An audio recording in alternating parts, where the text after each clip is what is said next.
Gas, bisa. Mas ayo. Assalamualaikum warahmatullahi wabarakatuh. Kami dari kelompok 1 mempresentasikan tentang pusat listrik tenaga surya. Saya Junior Arif Muzaki. Saya Wardi.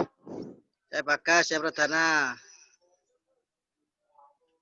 Oke, yang pertama, pembangkit listrik tenaga surya. Manfaat utama dari PLTS ini yaitu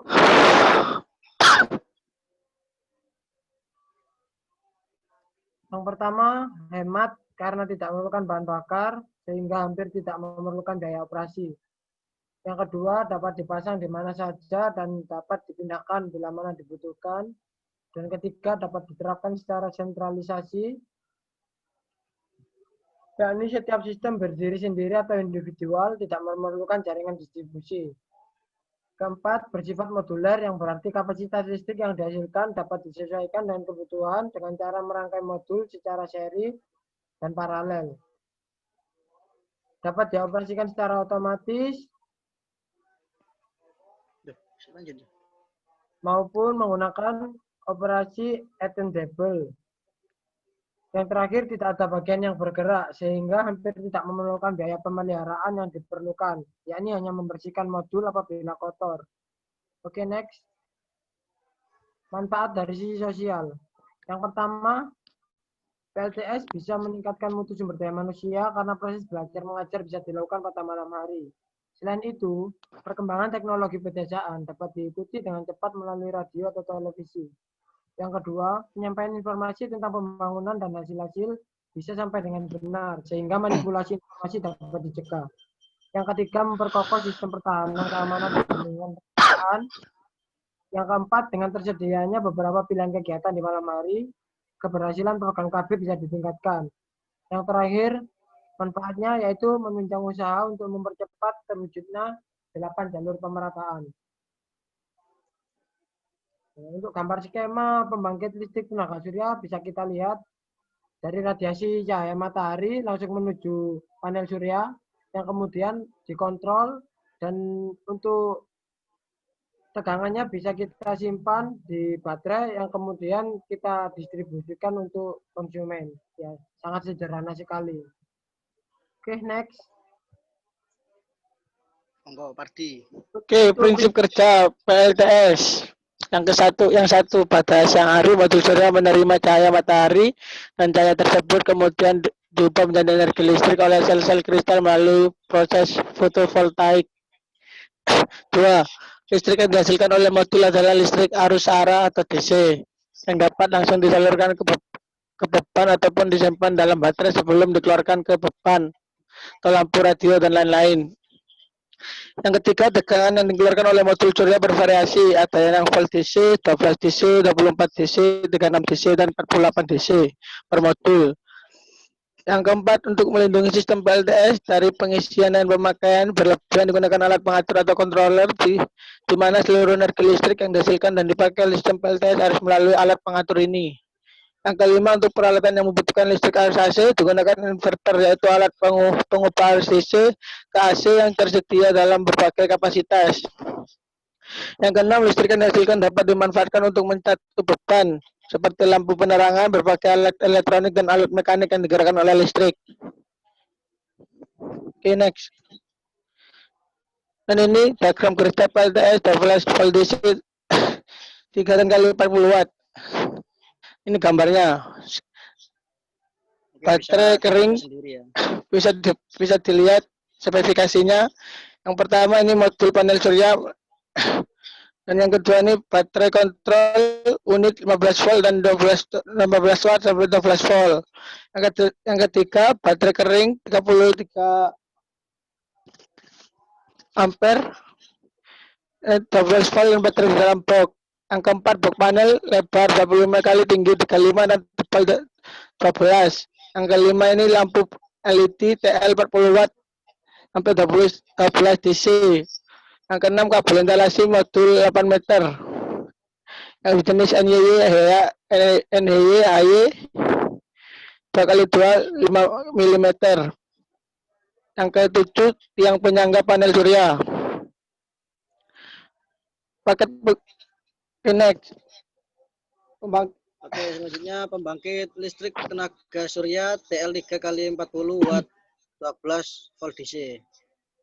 Yang pertama, pembangkit listrik dengan menggunakan panel surya yang diambil dari sinar atau panas matahari disalurkan ke digital control regulator 30 ampere sampai 12 volt yang bisa mendeteksi baterai rusak, jelek maupun bagus, dan juga akan memutus arus dari panel surya jika baterai sudah diisi penuh.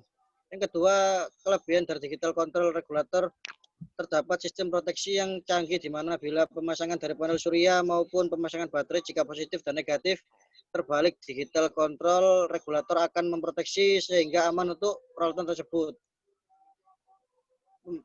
Yang selanjutnya adalah daya yang dihasilkan dengan menggunakan panel surya 2 kali 50 WP bisa mengisi baterai 1000 hours 100 hours sampai 12 volt dari pagi hingga matahari terbenam. Baterai akan terisi penuh.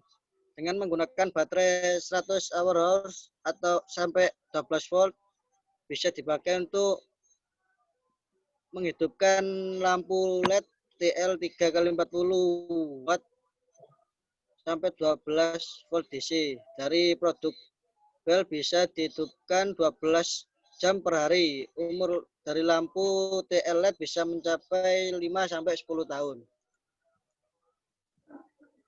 Solar cell full spectrum.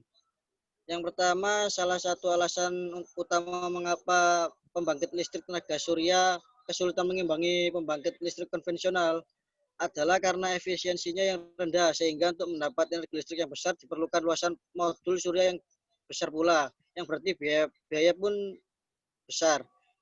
Yang kedua, mayoritas sel solar komersial saat ini memiliki efisiensi sekitar 15%, sedangkan efisiensi sebesar 30% sudah berhasil diuji di laboratorium, namun belum dapat diproduksi untuk keperluan komersial.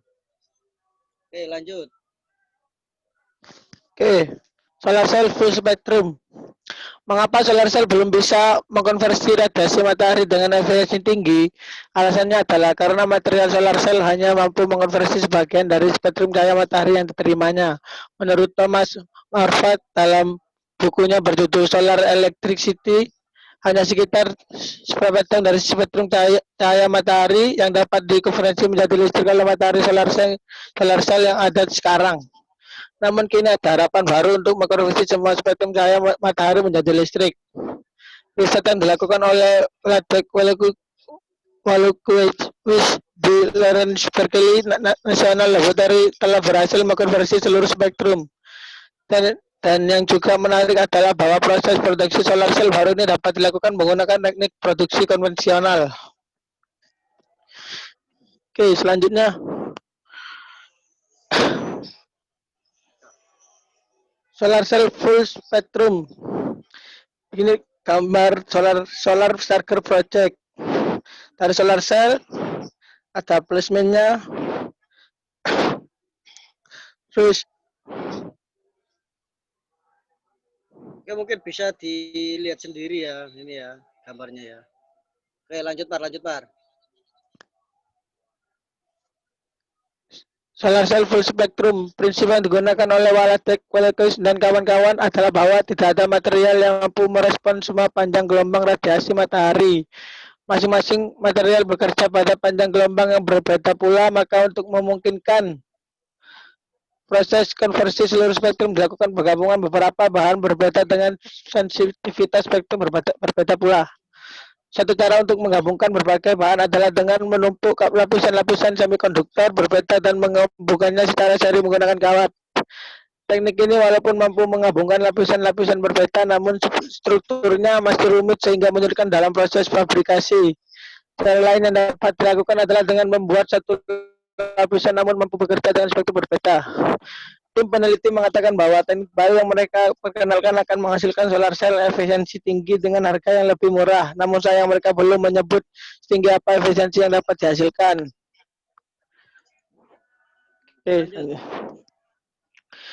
Mengatasi masalah energi surya dengan garam mendidih.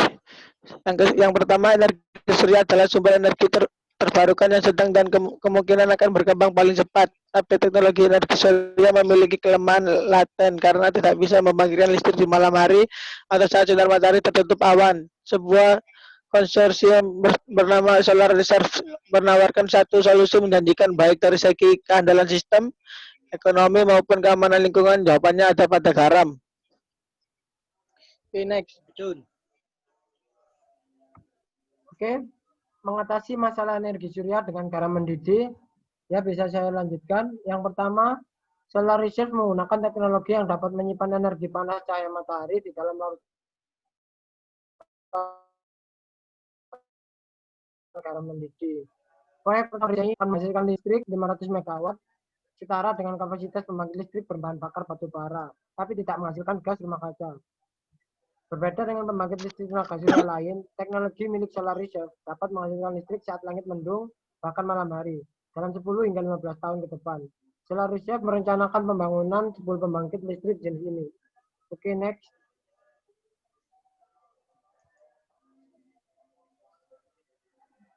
Pembangkit listrik yang menggabungkan energi surya dan larutan garam ini memiliki prinsip kerja hampir serupa dengan pembangkit listrik tenaga surya di Sheffield. Di Sheffield terdapat ratusan cermin yang memantulkan sinar matahari ke sebuah tower, sehingga pada tower ini diletakkan tangki besar berisi air. Energi matahari akan memanaskan air di dalam tangki lalu menghasilkan uap panas yang kemudian disalurkan ke turbin-turbin untuk menghasilkan listrik. Oke, next. Ya, gambarnya bisa kita lihat ya. Jadi dari cermin-cermin dipantulkan langsung ke tower, yang kemudian dari tower menghasilkan uap air untuk dibangkitkan menjadi energi listrik. Diagram pembangkit listrik tenaga surya garam mendidih. Ya, seperti yang saya sampaikan tadi, yang seperti gambar yang cerminnya banyak. Jadi dari cermin dipantulkan ke tangki yang di atas tower, yang kemudian dari tangki dikeluarkan uap air yang kemudian dipompa untuk memutar turbin sehingga bisa menghasilkan listrik. Lanjut ya. Pada teknologi milik Solar Reserve, mereka tidak menggunakan air biasa di dalam tangki, tapi air garam. Ratusan cermin memantulkan cahaya matahari ke tangki, memanaskan air garam hingga 1000 derajat Fahrenheit. Air garam mendidih yang membawa uap panas, lalu dipompa ke generator untuk memutar turbin uap dan menghasilkan listrik. Oke, yang terakhir, hingga di sini prinsip kerja pembangkit listrik milik Solar Reserve masih sama dengan pembangkit di Sheffield. Lalu apa yang membedakan? Pembangkit di Sheffield tidak dapat beroperasi di malam hari atau cuaca mendung, sedangkan milik Solar Reserve dapat bekerja 24 jam sehari. Inilah keunggulan utama pada teknologi baru ini. Rahasianya adalah karena Solar Reserve menggunakan garam, campuran sodium, dan potasium nitrat. Larutan tersebut memiliki kemampuan menyimpan panas. Riset yang dilakukan di National Solar Thermal Test Facility menyimpulkan bahwa garam mendidih adalah larutan yang paling baik digunakan menyalurkan energi panas. Selanjutnya, lembaga tersebut mengatakan bahwa panas yang tersimpan masih cukup untuk memutar turbin uap tekanan tinggi, walaupun saat tidak ada sinar matahari. Keuntungan lain dari teknologi ini adalah karena melibatkan bahan-bahan yang terbakar, tidak beracun, dan yang paling penting tidak menghasilkan karbon dioksida. Oke. Mungkin hanya itu yang bisa kami presentasikan. Untuk kurang lebihnya mohon maaf. Untuk pertanyaan kami tunggu di e-learning. Ada tambahan Mas Bagas, Mas Ardi? Bila ada pertanyaan bisa disampaikan di learning ya. Wes ya.